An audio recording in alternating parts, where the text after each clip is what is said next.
મિત્રો કેમ છો બધા મજામાં ને આપણે આવી ગયા છે દ્વારકા ને જો તમે પેલો પાર્ટ ના જોયો હોય તો મંદિરનો પેલો પાર્ટ છે દ્વારકાધીશ મંદિરની ધજાનો ને બધું તો જોઈ લેજો અને અત્યારે જઈ રહ્યા છીએ ગોમતી ઘાટ તરફ અને આ છે પાછળનો જે રસ્તો છે કહેવાય કે સીડીવાળો જે રસ્તો છે પાછળવાળો અત્યારે ત્યાંથી હું તમને દેખાડી રહ્યો છું ને હવે આપણે ગોમતી ઘાટ બાજુ જઈશી ગોમતી ઘાટ જતી વખતે ઘણા પણ મંદિર આવે છે મહાદેવના અને ઘણા બધા મંદિર અલગ અલગ આવે છે તો હું તમને બને ત્યાં સુધી બધાના દર્શન કરાવીશ અને મિત્રો ખાસ કરીને અહીંયા બને ત્યાં સુધી એક સમુદ્રમાંથી જળનું અર્પણ કરી દેવું મહાદેવને જેથી એમ કહેવાય છે કે પાપ દૂર થાય છે અને મિત્રો અત્યારે જોઈ શકો છો તમે ગોમતી ઘાટનો સવારનો નજારો જો તમે ક્યારેય ના આવ્યા હોય ગોમતી ઘાટમાં સવારે તો એકવાર ટ્રાય કરજો કે તમે આવી શકો તો મિત્રો અહીંયાની ખાસ વાત એ છે કે અહીંયાનું વાતાવરણ જે છે એ આખું અલગ જ હોય છે સવારના જે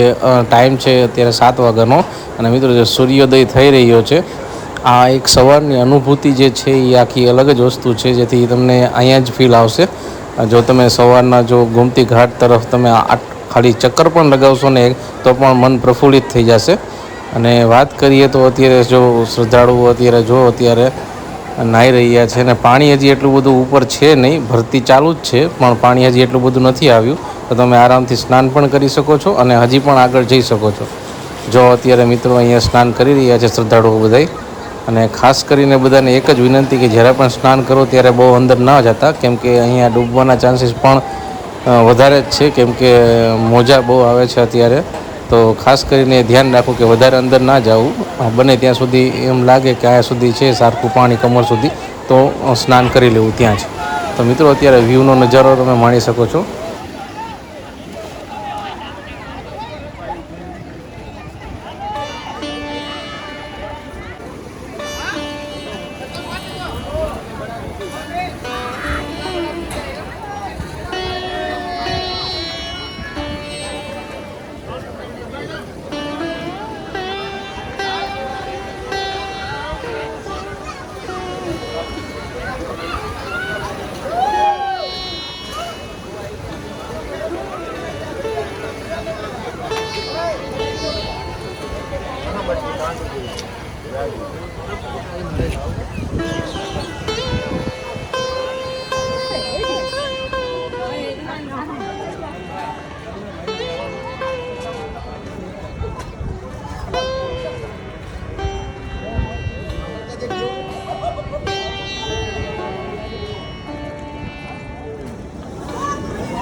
તો મિત્રો અત્યારે જો તમે કુર્તા જોઈ શકો છો, કુર્તાના પ્રાઇસ છે 100 રૂપિયા, અને બાજુમાં જો પર્સ પણ લેડીઝ લઈ રહી છે, તો એના પણ અલગ અલગ ભાવ છે બધાના.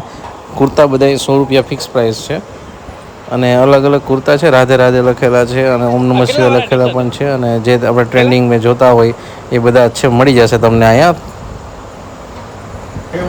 ઊંટવાળા જે ભાઈ છે અત્યારે જો તમે ઊંટની સવારી પણ લઈ શકો છો. મિનિમમ 30 રૂપિયા 50 રૂપિયા લે છે, અને મેક્સિમમ તમે જેટલો રાઉન્ડ વધારે લ્યો એટલા એ રીતે રૂપિયા લે છે. જો આ દ્વારકાધીશનું જૂનું મંદિર છે, અને તેની ધજા જો ફરકે અને જો તમે એનું વાતાવરણ એકદમ સરસ હોય છે સવારનું.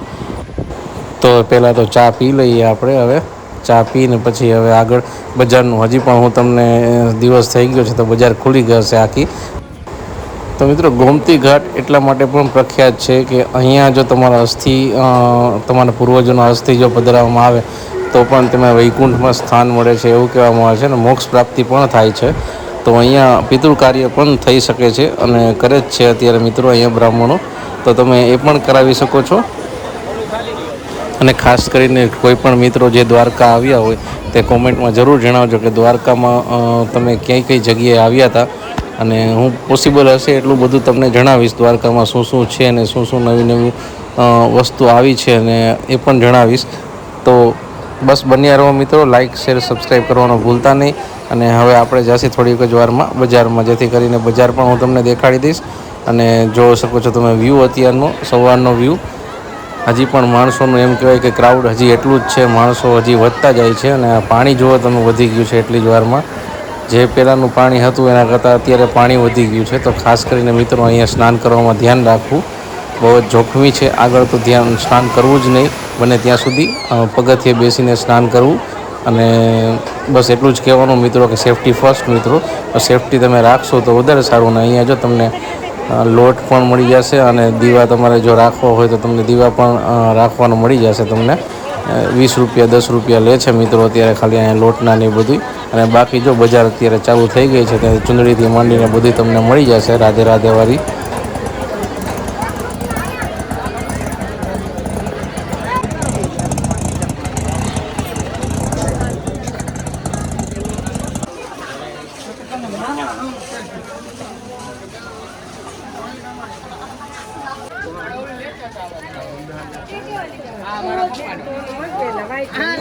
તો મિત્રો વાત કરીએ ખરીદી કરવી, તો અહીંથી શું ખરીદી કરવી તમારે. તો મિત્રો ખાસ કરીને જે કનૈયાના જે કાનુડાના વાઘા હોય છે મિત્રો, એ અવનવી પ્રકારના તમને અહીંયા જોવા મળશે. તમારા ઘર પાસે કોઈ દુકાન હશે ત્યાં તમને જોવા નહીં મળે, કેમ કે અહીંયા આખી વેરાયટી આખી અલગ હોય છે. તો તમારે મૂર્તિ લેવી હોય કાનાની, અથવા તો વાઘા લેવા હોય, અથવા તો બાંસુરી લેવી હોય, અથવા તો એમ કહેવાય કે તમારે એ કાનાની કોઈ પણ વસ્તુ, શ્રી કૃષ્ણ ભગવાનની મૂર્તિ લેવી હોય, દ્વારકાધીશની મૂર્તિ લેવી હોય, તો એ તમને અહીંયા એમ કે ભાવ થોડાક વધારે હશે, બાર્ગેનિંગ તમારે કરવું પડશે. પણ અહીંયા જે ક્વોલિટી અને જે સારી તમને ડિઝાઇન મળશે એવી તમને ક્યાંય નહીં મળે. તો કૃપા કરીને અહીંયાથી જ ખરીદી કરવાનો આગ્રહ રાખજો, જેથી કરીને તમને સારી એવી મળી જાય.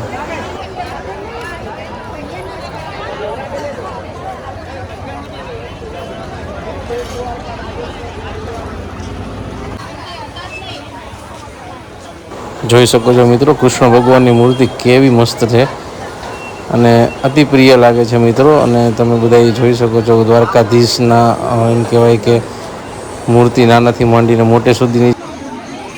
તો મિત્રો લાઇક શેર સબસ્ક્રાઈબ કરવાનું ભૂલતા નહીં, અને વધુ હું તમને મૂર્તિ વિશેની બધી બીજા પાર્ટમાં જણાવીશ. તો સબસ્ક્રાઈબ કરવાનું ભૂલતા નહીં, અને બેલ આઇકોન દબાવવાનું પણ ના ભૂલતા.